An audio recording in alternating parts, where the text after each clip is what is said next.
Welcome everyone. Thank you for joining us tonight. It's been an awesome few weeks of events, so we really appreciate you coming for one final event before Christmas, the Christmas break.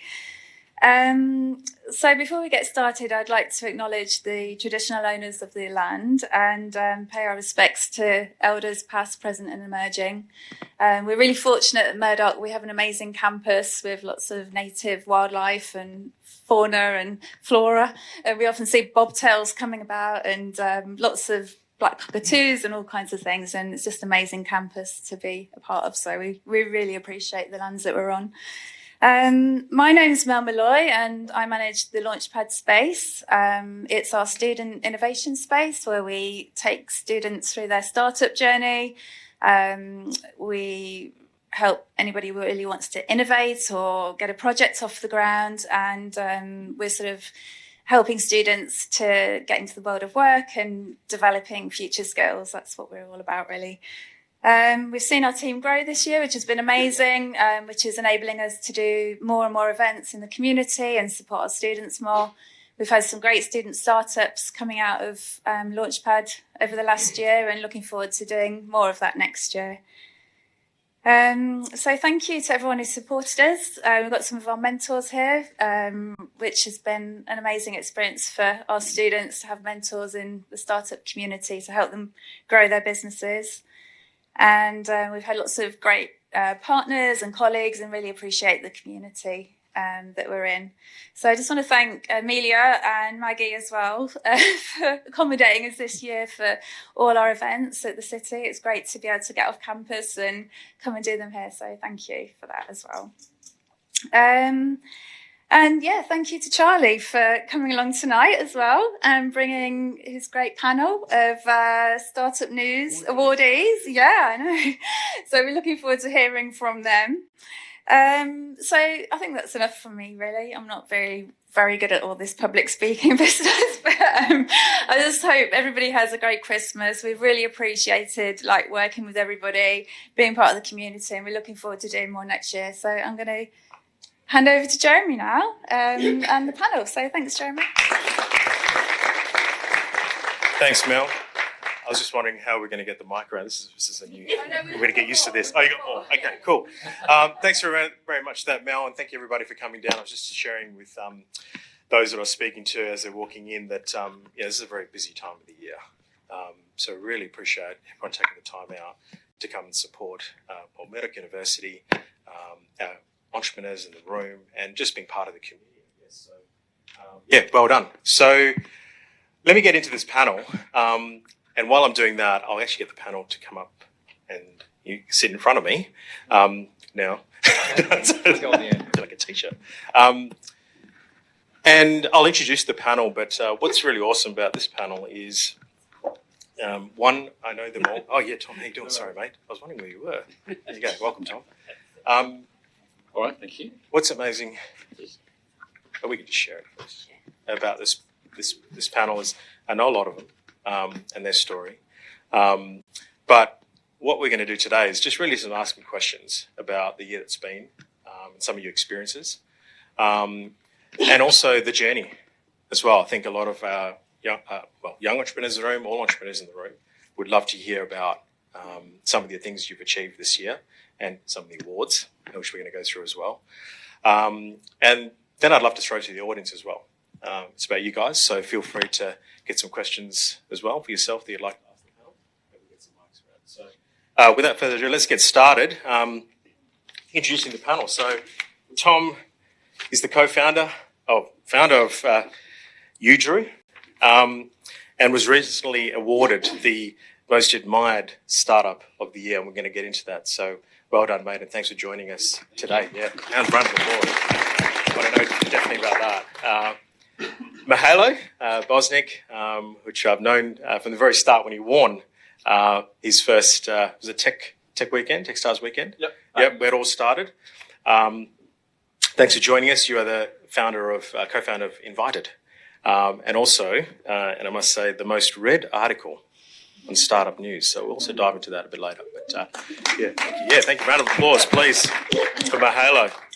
And then notice they didn't bring their trophies. They had beautiful. Yeah, you should have brought the trophies.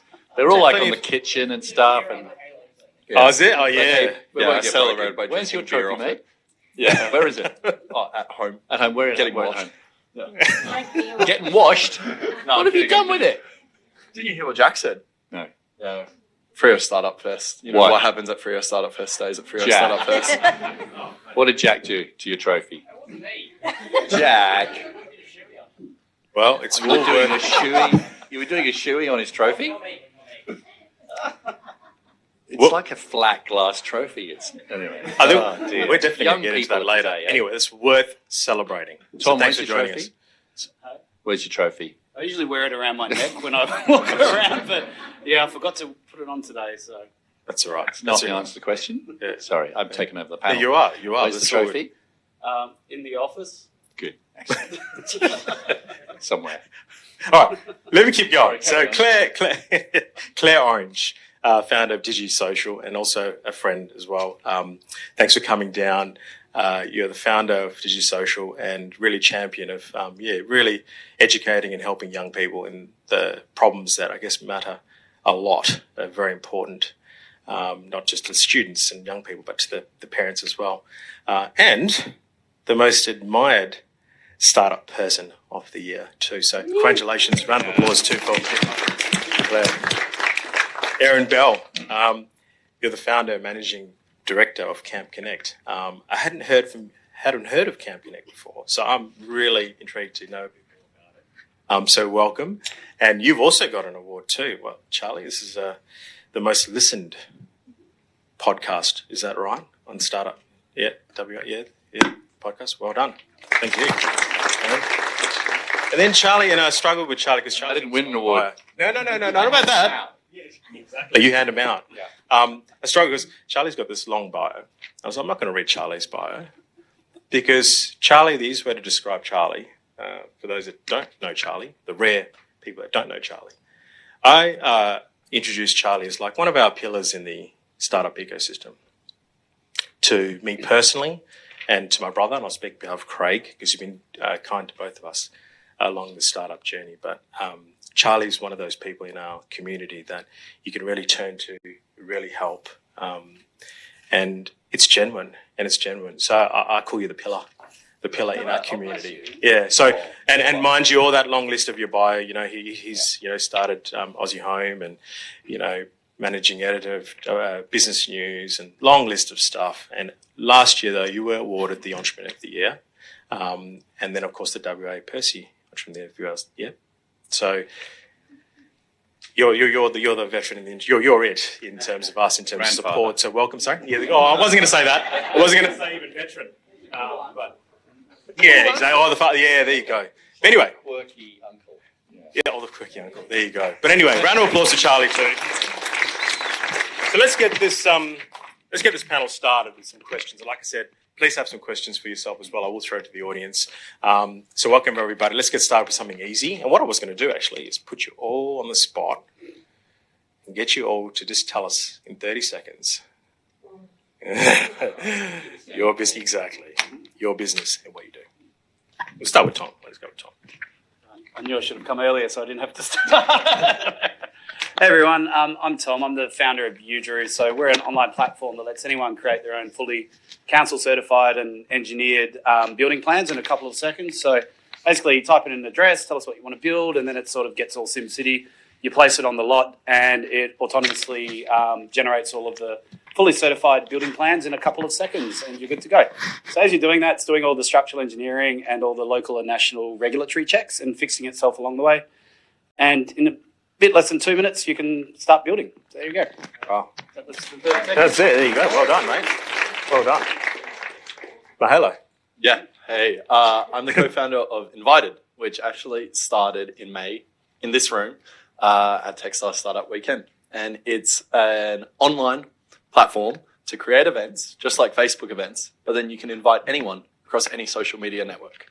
So the idea behind it is anybody who's not on Facebook can come to events and get invited to them. And those who want to get off Facebook now have an avenue to do so. Ooh. Well done. Thanks, Mahalo. Claire. I'm Claire, the co-founder of DigiSocial. So they've got happy stories. I've got a fairly bleak story. So I've been WA's first responder for child sex abuse, self-harm and suicide for the last 12 years, and certainly seen a massive change in the childhood landscape in what's happening to our young people in the online space with predation and a lack of preparation for children in their digital life. So I have built children's social media, which I would love to replace all access to social media. It's powered by AI, it corrects a child as they go in a friendly way and provides them with education. So we are looking to go worldwide as quickly as possible to save as many kids as possible from the inevitable harms done to children across the world through their digital life. Fun times. Thank you. Erin.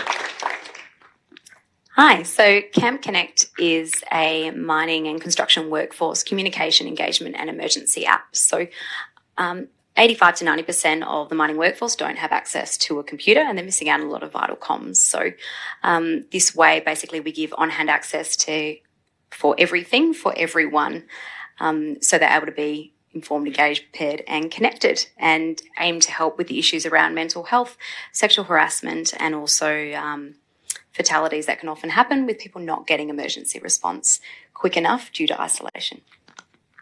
Thank you. Well done. I'm Charlie. Yeah, Charlie. And what I might do as well is actually have Charlie ask some questions too. So, Charlie, you ask some questions with me. What I also forgot to welcome viewers online. So there are people streaming online, so I'd like to welcome everybody online as well. Let's get started. So, look, we're the end of the year, so I just thought I'd ask actually all of you, how was 2021 for your own business? And just give me one, accomplishment or one challenge, or both, one of each, for each one of your respective businesses. Like I said, it doesn't have to be anything around COVID. I'm not asking you a question around the environment. I'm just asking you about the year in general. What's one accomplishment or one challenge that you faced in your business? I'm not looking at you, Tom, but you can start if you want. Oh, sorry, it's a mic. Oh, thank you. It's hard to pick one challenge. There's been so many. I'm very blessed in that regard. But yeah, accomplishments. This year has just been amazing. The team has solidified. The product's solidified. We've got product market fit. The first modules are ready to go. We're ready to go live. We're just finalising the first contracts right now. So I guess I'd like to think we're graduating from a startup to a scale up at the moment. So that's, I think, very proud accomplishment.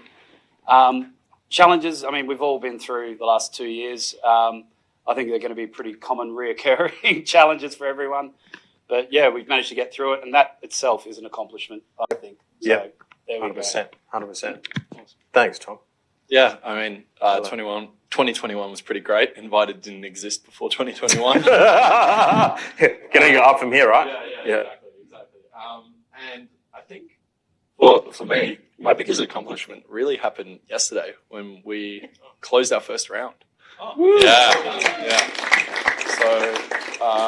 So, really exciting. Pre-seed round there. And I guess now the next challenge is finding developers who know React and AWS. So if anybody in the crowd, not looking at you guys, is a developer or knows a developer, anyone working online, would really love to get in touch. Meet some people. Can you say the quantum that you raised? Yeah. Can you say the $350,000. Well done. Oh, well nice. done. Yeah. Claire. Challenges. So I sell into the school environment. Anyone who's involved in schools will know that basically you're dealing with a bunch of assholes. So that's fun. Sorry. And I Second delay. We'll edit it out later. Thank you. I love the bunch of you, generous people with their money, open their purses and say, come on in, let us. Yeah, that was... Oh, good. So you missed all of that? Great. So, yeah, we've learnt about selling into the school market, how to get the lady at the front desk who won't let anyone go or change the photocopying budget. I think this is in and out. Is it? Or was it me that's in and out? And accomplishments. So we've closed 2 raises this year. Second one we closed today. Thank you. What? This is awesome. I know. Well, actually, let's call it a soft close. That's what I'm calling it. So we were going to raise 400. So we are oversubscribed in this round. Again, we were oversubscribed at the beginning of the year. I've done a lot of learning this year, and next year we will have to go back and probably raise. We've got another 200 on the table, 200,000, not $200. If we can close another 150 in this raise. So anyone who's got 150 lying around on the table would like to close. Or online. Yep. Yeah, I'm all in. Save a kid. Come with me on the journey. Yeah, so we've got both as well. So I was going to say you raised as well, and you Oh no, closed. we didn't. But we made our. If anyone's ever sold to mining before, it is very long sales cycles. Yep. Especially for something that affects their entire workforce. Yep. Yeah, they're not very inclined to make that decision lightly. So we made our first sale, and then we made another really big one today, which is going to take us international. So that's very exciting. There's a lot of exclusives and a lot of firsts here. See why award-winning startups. See what? Yes. It took us 3 years to get to this point. Yeah, Let me add a lot of work. A lot of work. Yeah. Yeah, and I'll say our negative was probably a previous business partner who it's been a bit annoying, but It's been recorded, remember? it's been all right. Co-founder problems are common, right? But So I was about to say that's the stuff that we need to talk about, right? Nothing's ever polished. We need to talk about the things that actually matter. There's the people in this room I know, all building businesses or supporting businesses and so forth. This is the stuff that we need to talk about. So yes, that stuff that happens is real. So I've got 3 other co-founders.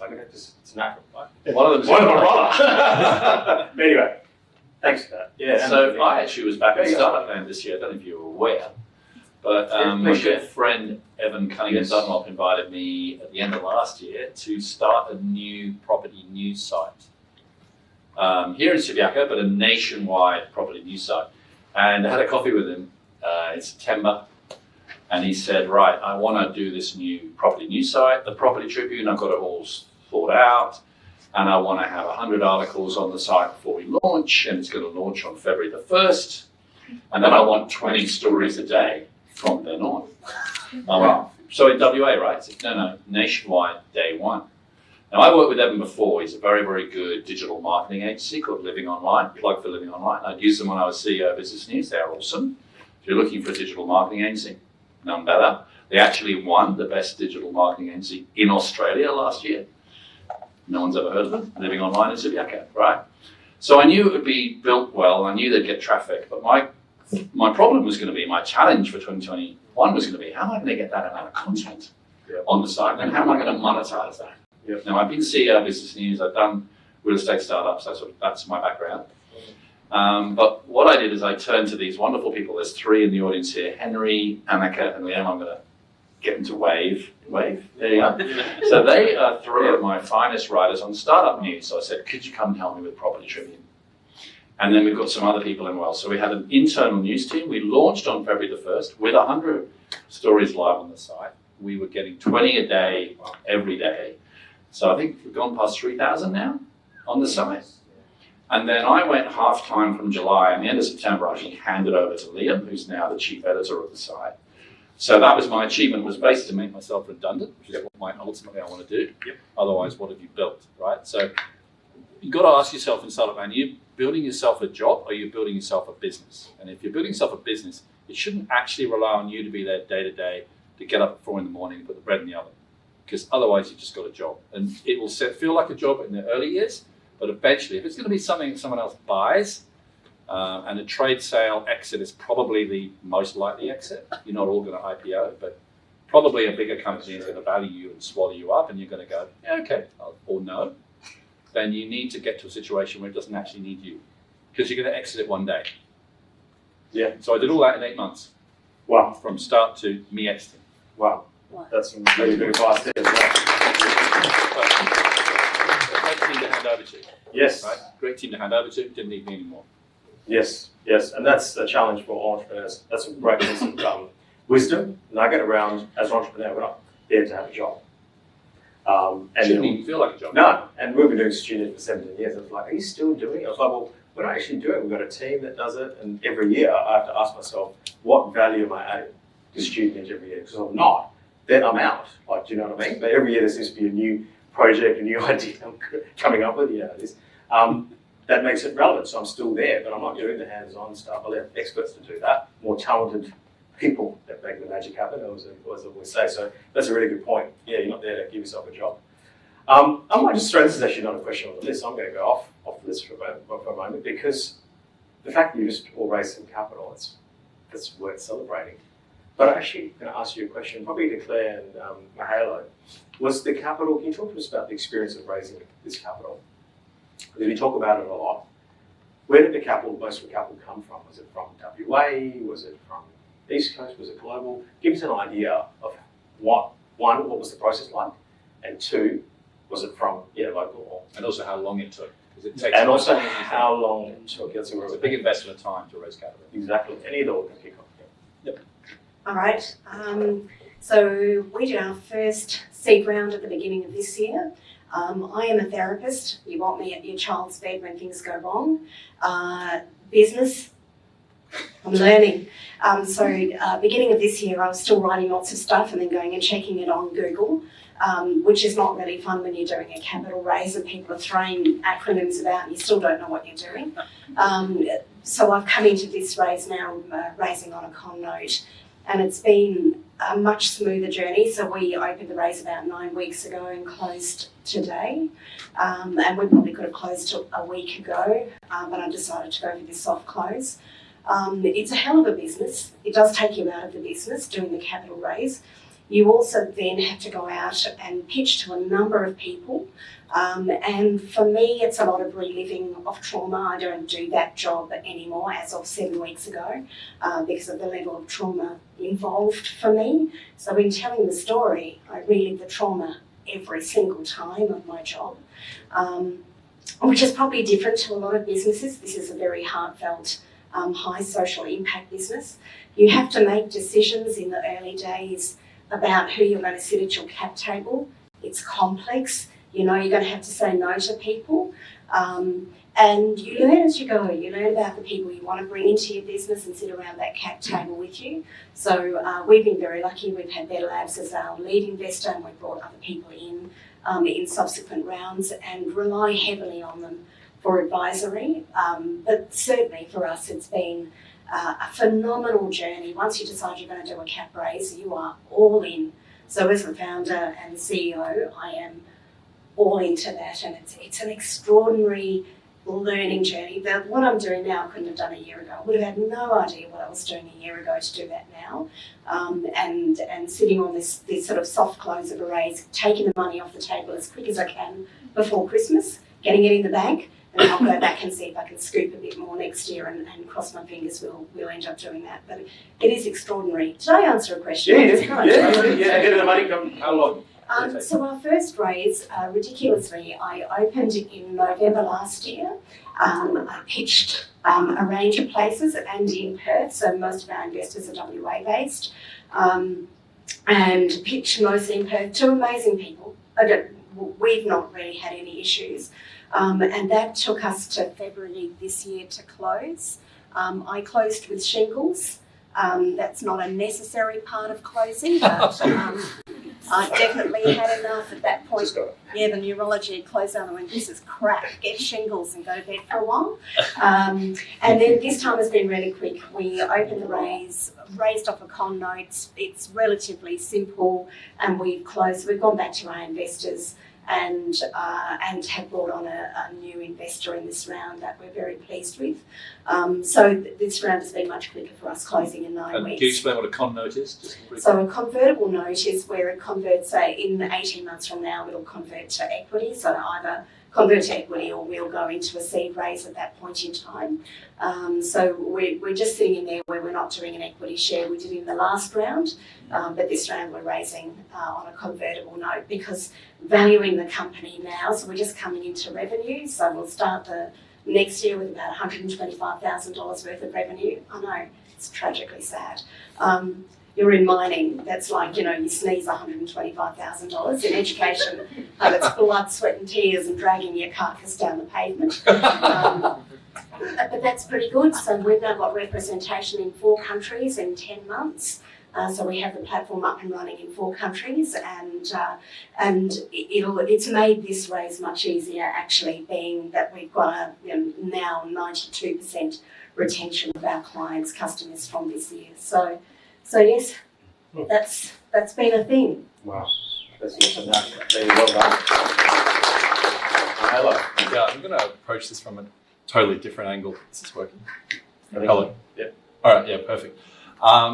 I have never raised money before. I'm 22, and I was at uni when I started Invited. I graduated in July, and for me, I thought that when you're raising money, it's as easy as going to an investor and being like, hey, I've got this great idea, and they're like, here's a check. Go do what you want. And pretty much for me, I found out very early on but that's not true. Don't worry. That's the air conditioning here. Yeah. Oh, really? Yeah. But we're going to lift off. Yeah. We're coming down now. We're coming down. It's all good.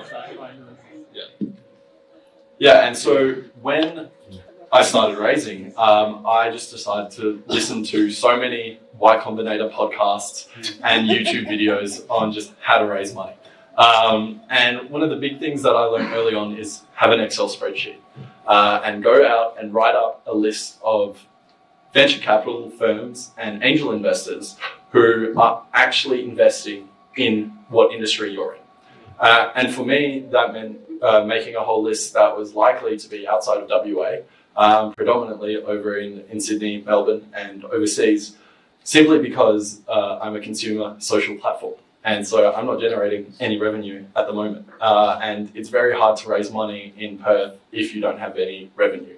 And that's just like the market. And, you know, people can say that sucks, but oh, well, that's the market. You got to play the game. And so with that, I went out and tried to find early stage pre-seed people who believed in first-time founders straight out of uni. And that led me to Galileo Ventures. They're based out in Sydney, and they were our lead investor here in for Invited. And the one thing from first meeting them to closing them was 4 months. So yeah, I met them in July, and I would highly recommend people who are wanting to start their own startup is to always go to all those startup events over Zoom, because that for me, that's how I raise money, all in my bedroom on Zoom. And yeah, it sounds crazy, but you know, that's the world that we live in, and you can make those relationships with people that you never meet before. And the way that I did that, so one, there was Blackbird Giants, which is a free program to jump into, and then you have 3 mentors per month that you can speak to. And so you chat to those 3 mentors and you add them to your monthly update list of what you're getting up to. And then you ask them, hey, can you introduce me to someone who might like this space, or I have this problem, can you intro me to someone who can help me solve it? And then they'll pass you on to the next person and the next person. And so now that Excel list has now grown to, I think it's around 80 investors. And yeah, one of the big things though is to consider that raising money is very much a numbers game. So I have 80 investors in there, but only one of whom led the round. And from those 80 investors, only another 4 others actually participated. And so just getting used to saying no, like people telling you no, that's okay. Like it's much better to get a no, because then you can move on straight away than like a meandering yes. And very much the onus is on you as a startup founder to get people to tell you yes or no. And like it sounds confrontational, but it's really not, because at the end of the day, an investor is chatting to you because they want to see whether or not you're going to add value to their portfolio. And you're chatting to them because you're hoping that they will invest in you. And so as long as you align your incentives, then you know it's going to be a yes. Otherwise, it's going to be a no. But think about it from first principles. That would be my strong suggestion. Think about what industry you're in. Go out and find investors who invest in that industry, and just do whatever you can to cold email them, DM them on Twitter, LinkedIn, call them, do everything that you need, get their attention and get that first meeting. Because once you have that first meeting, that's your foot in the door. On a motivation podcast, mate, because that was great. I mean, look, success leaves clues. And what you've just shared, you know, especially to our young entrepreneurs in the room that have all been through our accelerator program, you know, these are the things you just need to do, right? to get that type of success. And you said you're 22. Yeah. That's a lot. A lot. Yeah, you know, so well done. He was at university still, haven't graduated. He only graduated mid-year. Yeah. He only So got he's done all birthed that. 22 years ago. Yeah. I mean, he only hit the But thanks for sharing all that. That's so much value. And I'm so glad that this is being recorded, because you can just, there's, I could, Y Combinator podcast, definitely listen to that.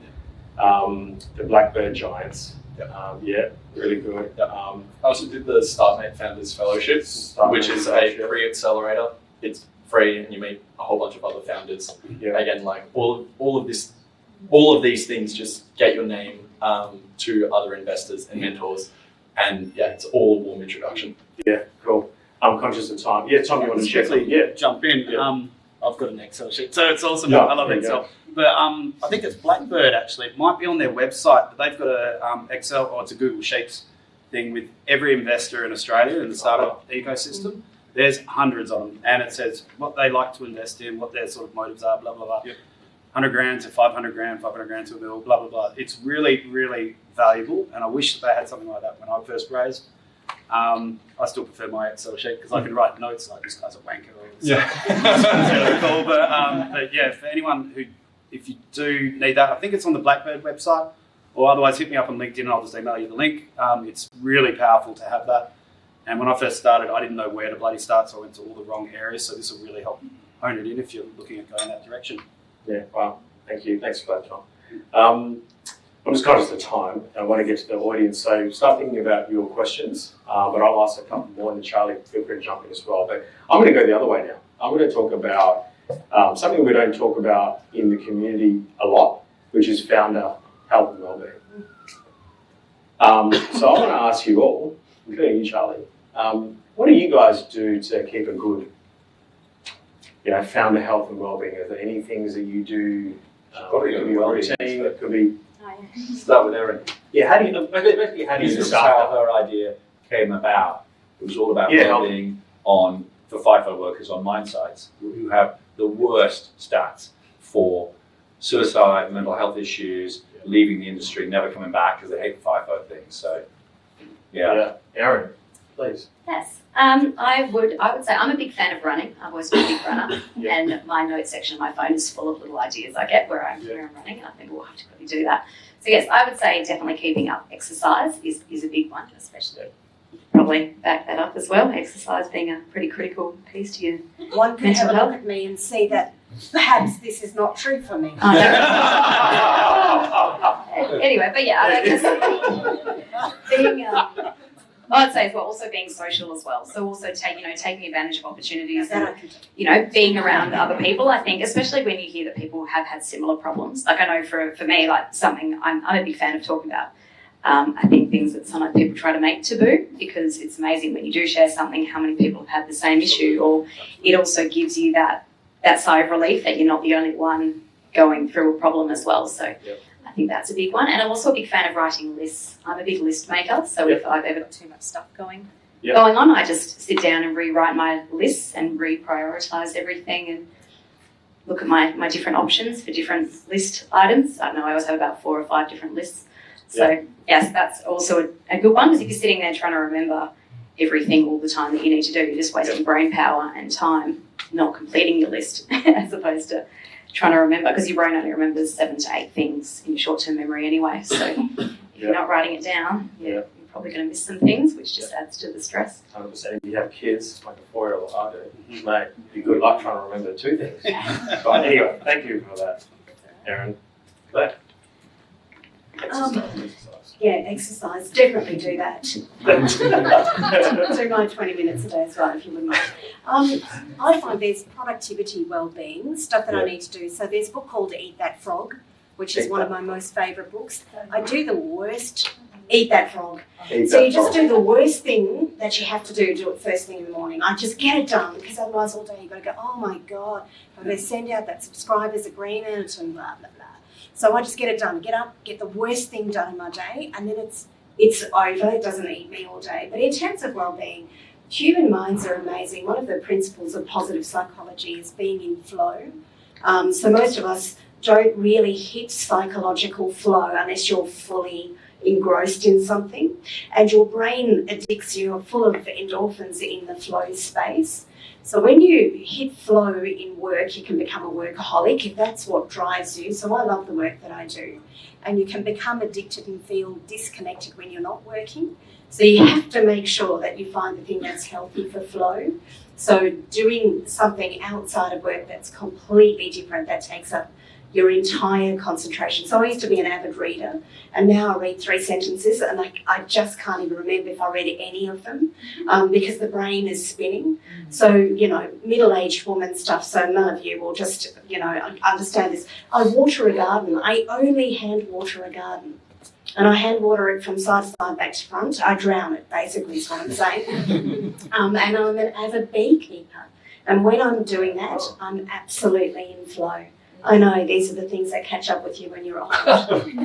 Just wait, they're coming for you.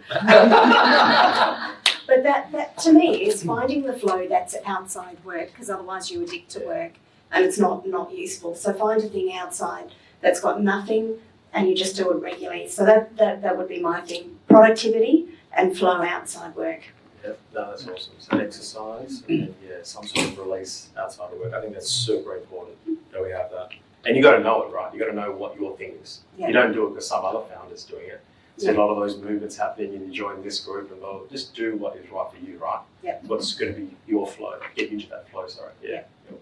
Thanks for that. Yeah, I think 22, man. What was So I think realistically, being a founder sucks. Purely because you go through more emotions in a day than a normal human will go through in a month. And I can give you one example here is, for instance, Jordan and I, we had a Y Combinator interview, and it was at 4:45 a.m. Perth time. And we went to bed the night before, 11 p.m. because we couldn't sleep. Wake up tired but energized and ready to kill it. And then 10 minutes later, when the interview's done, we thought we had absolutely screwed it up. And so we just went through this whole depressive episode. And then we're like, actually, it's all right. And 12 hours later, we found out that we didn't get in, right? And we had put so much time and effort into preparing for this and all of our previous month's work, and just to not get accepted off a 10-minute interview, it just didn't feel fair. But that's the one thing is, you will go through these ups and downs, and I have cried multiple times over the past 7 months. But at the end of the day, you become a much more resilient person. And the only way that you can keep going forward is by building up your resilience and saying, hey, tomorrow is going to be better.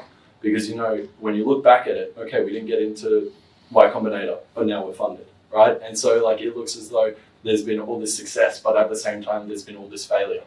And in terms of just, keeping my own mental well-being, I don't think I've changed at all in the past 1 year. So, I still game. My way of, truly enjoying myself is play. your release? Yeah, exactly. I chuck on the PS5 and just play for hours.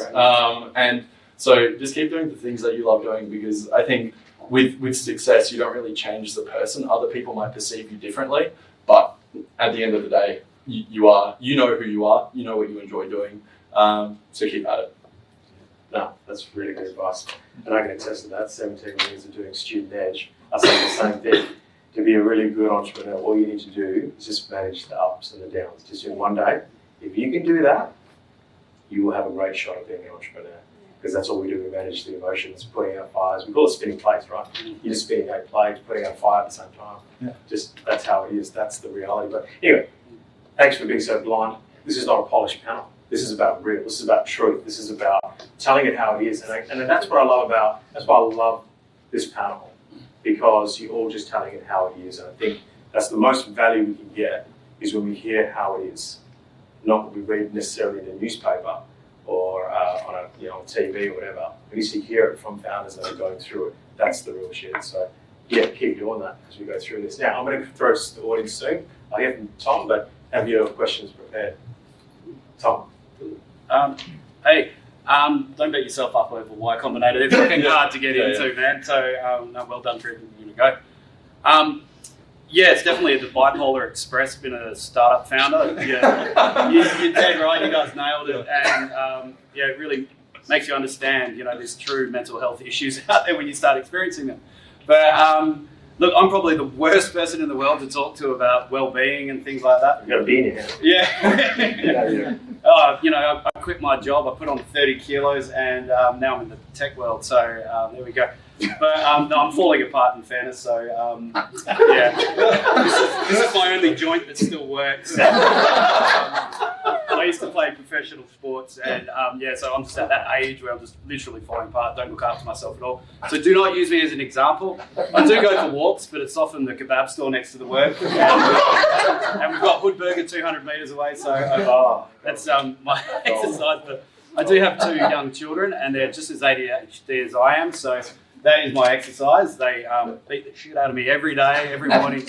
But with work-life balance, I don't really have a life. I've got 2 young kids anyway. So, but they always come first. And same with my wife, who's very involved with UDRA also. So get home from work, 5:30 is the latest. That's the rule. We have very early dinner, which still creeps me out. But like 5:30, who eats dinner at 5:30? Anyway, me. Yeah, That's my rule. too. I've got 2 rules. 5:30 is a non-negotiable. Yeah. So you have an event at 5:30, that's why I'm not there, guys. Because it is non-negotiable. Yeah. But it's good because we have dinner together. And that's the thing that we don't compromise on. Yep, So absolutely. anyway, keep going. It's not about me. So we do that, do the bath time routine. Then I've got the kids. It's me too. Hang on. Let's hang out. Let's have babysitters and hang out. Let's hang out. So Anyway, sorry, it's not about me. Come on. And then the kids beat the shit out of me till about their bedtime, and I'd give my wife some well needed downtime to do whatever it is she likes to do. Where we were going with that. But I really enjoy it. My kids are just as hyperactive as I am. My poor wife, she cops it. We've got 3 very ADD people in the house. But anyway, kids go to bed, then I usually start work again. Work till. Actually, I've got better. I used to get home, then work till do the kids thing. They're usually asleep like 8:30. Work till about midnight. Get up at 4. Repeat. And so in the mornings as well, I'm purely focused on the kids. I won't touch my laptop. I'll have a sneaky look at some emails. If there's anything urgent, I'll just go to lock myself in the bathroom for a bit longer than usual. But yeah, it's generally, I try and split family work and want to hide my workaholicness from my kids a bit and spoil them. And, that is my life. It's work and kids. And, I love both aspects of it. And, my kids, kids are, I'm not going to say anything bad. It's been recorded. Lovely things. You are probably watching. You are probably watching. You're very happy one day. But I just love what I do. It's an itch that I need to scratch. I'll go crazy if I don't.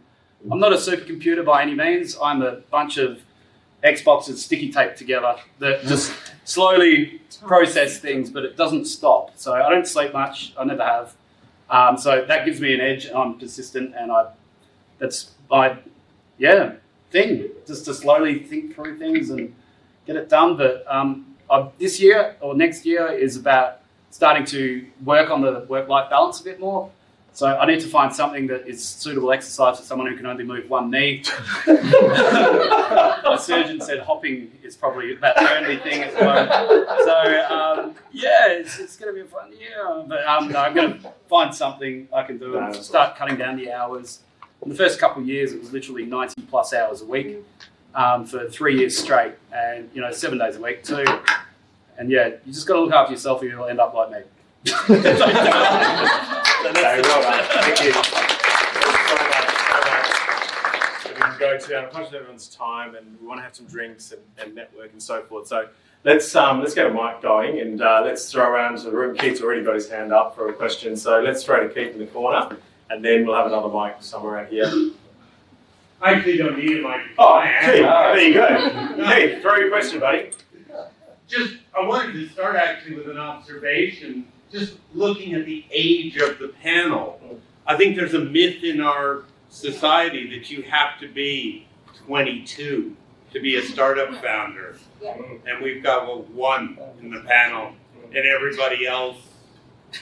Oh, I'm 23. Are you saying I'm not 21. Yeah. Well, I'm older than dirt, so and I own it. So I think we need to just keep fighting and get. Average age of a startup founder is 43. Yeah. Oh, right. And no one believes that. Yes, They, it's true. they think you've got to be Mark Zuckerberg in the college dorm in order to do it. And then just a question, now you heard my kind of startup story.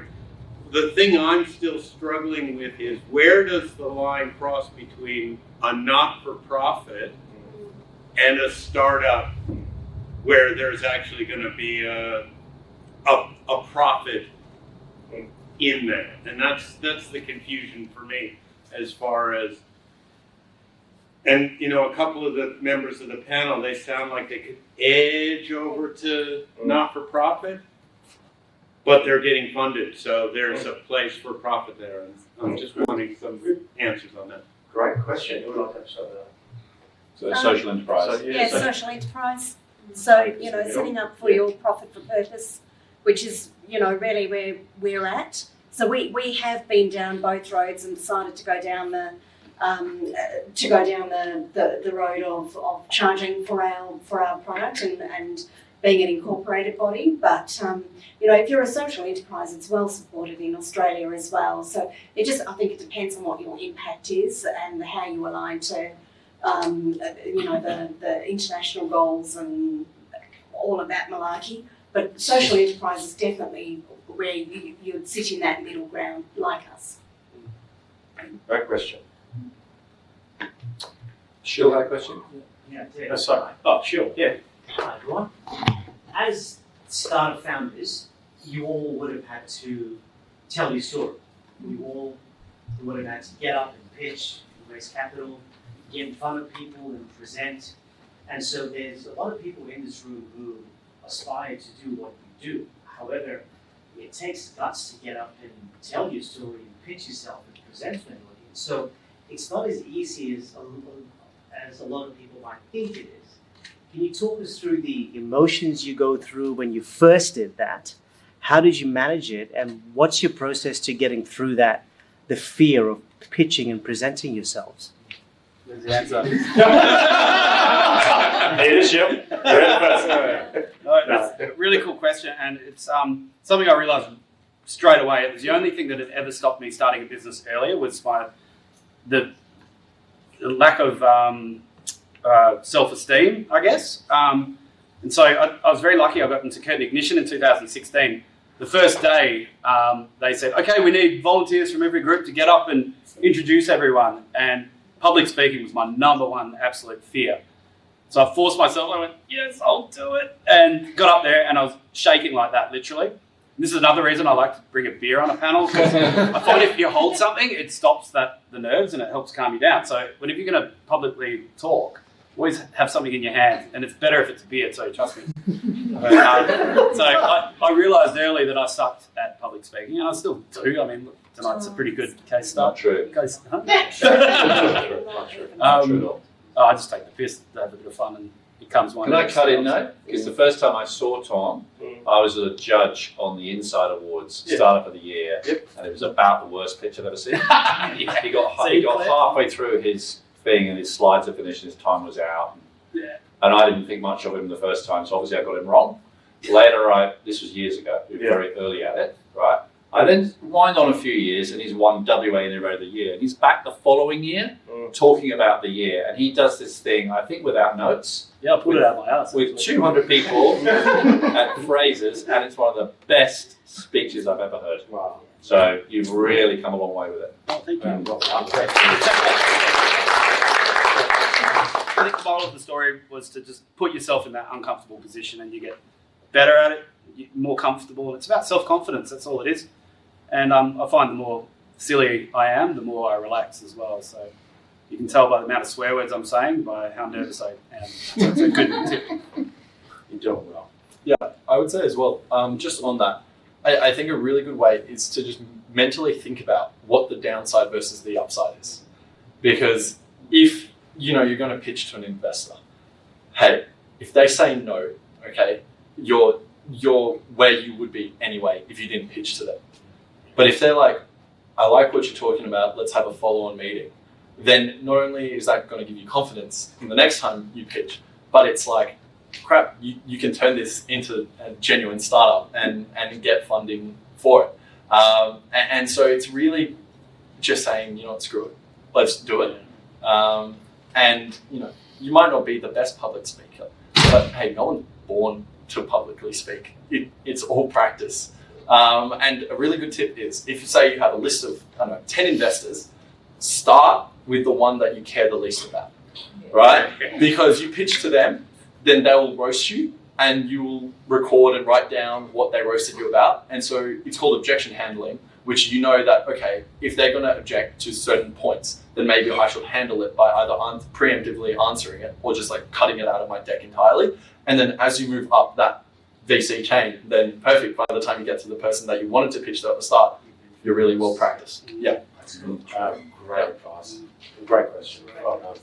Can I just add as well, one of the things right at the beginning that we were told about pitching was pitching to family and friends, and just whatever you do, don't do it. It sucks. It sucks pitching to your mother. She goes, darling, that's the best thing I ever heard. It's just monkey business, right? Because you don't get any good feedback. There is a really vibrant startup community in Perth who are exceptionally generous, Charlie being one of them, Jeremy being another one, Tom, fantastic. There are so many people. We're all on LinkedIn. If you are doing those early pitches, find us on LinkedIn and say, can I grab you a coffee and can I pitch to you? Pitching to strangers is great. It is so much better. It's hard to fire a family member. I've tried. I've got a 23-year-old son. I fired him last year when he was 22. Sorry, Tim. Not coming back anytime soon. But when you're pitching to people you don't know, it is so much better than pitching to people you do know. A room full of strangers is much easier just to. Can I throw another tip in? That's great. Sorry, I stamped all over the end of that. But actually, Mel from Canva, sorry, this is a big name drop here, but Mel from Canva did tell me once that if you want to pitch for money, actually ask for advice. And if you want advice, do it the other way around. So I'll say that again. If you pitch for advice, you'll get money. If you pitch for money, you'll get advice. So pitch for advice if you want money. So ask for advice, and if they're interested, they'll invest. But if you ask for money, the defences go up, and often you will just get advice. Great. I'm getting the wind up. One last question. Erin, want to quickly? Sorry, I just Erin. wanted to add, that's all right. No, I even though you do say don't practice them, I would say do definitely practice, but also I guess as you said, pick your people who you practice in front of. So I spent about 6 hours once practicing a pitch with a friend who works in sales, who works in mining sales specifically. So he was really good in shutting me down every time I said or said obviously. He's like, it's not obvious. So I think getting those kind of little things refined as well, I think it can be really helpful. Or even with grads I used to have in my grad program when I was in HR, I would film them when they spoke, and then we would critique at the end of it as well. So that's another, I guess, good one to go on just to see how it is looking. That's awesome. Thank you. One last question. I know, Peter, you had your hand up. Peter, if you want any IP advice, he's an IP patents. Go and speak to Peter. But Peter, question.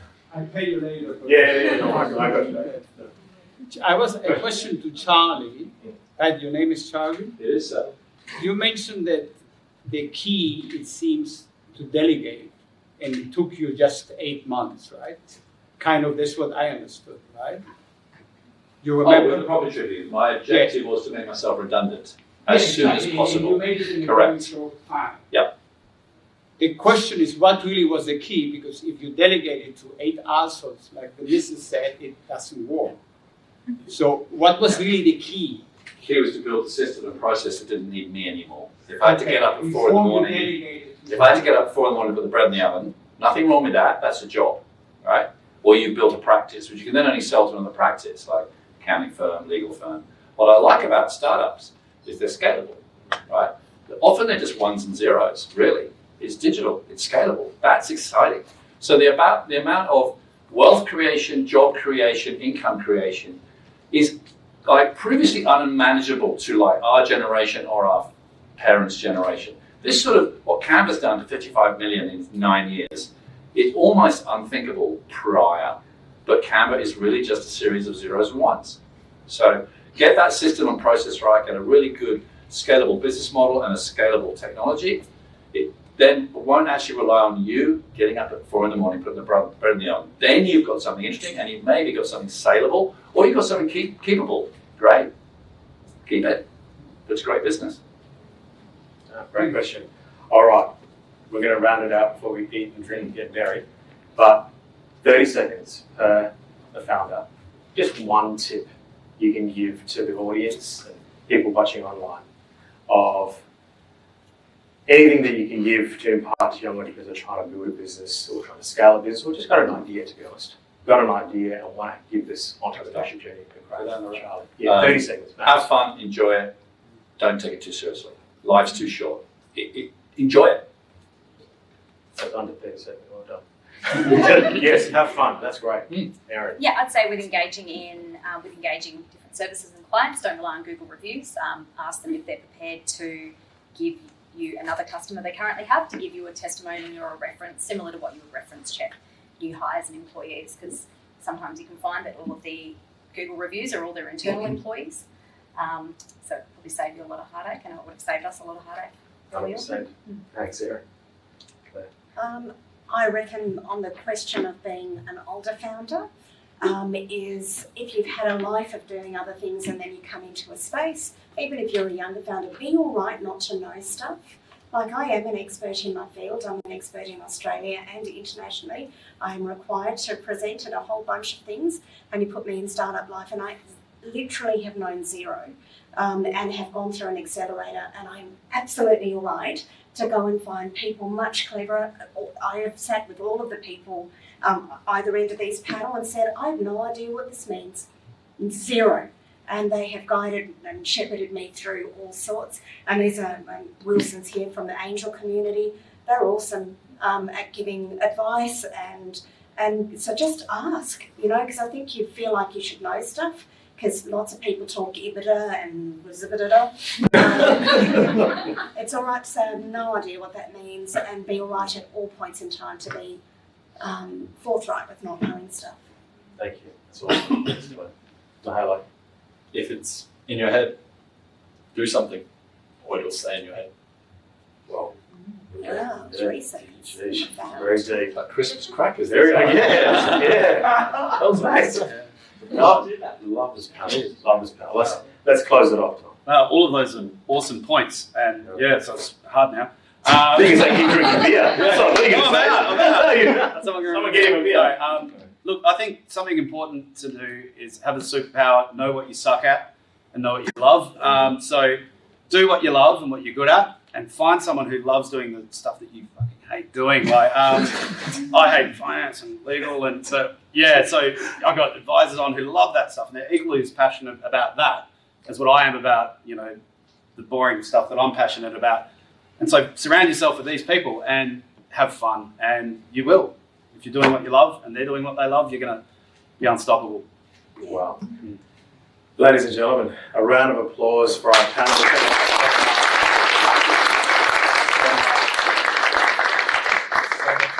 So much help, so much nuggets. I'm glad it's recorded, and to those watching online, thanks for joining us as well. Thank you all for coming in, like I said, busy time of the year, joining us today to be part of our Murdoch Startup Sundowner. Have a great festive break with you and your families, and have fun and enjoy. Thank you very much, everybody. Let's eat, drink, and get merry.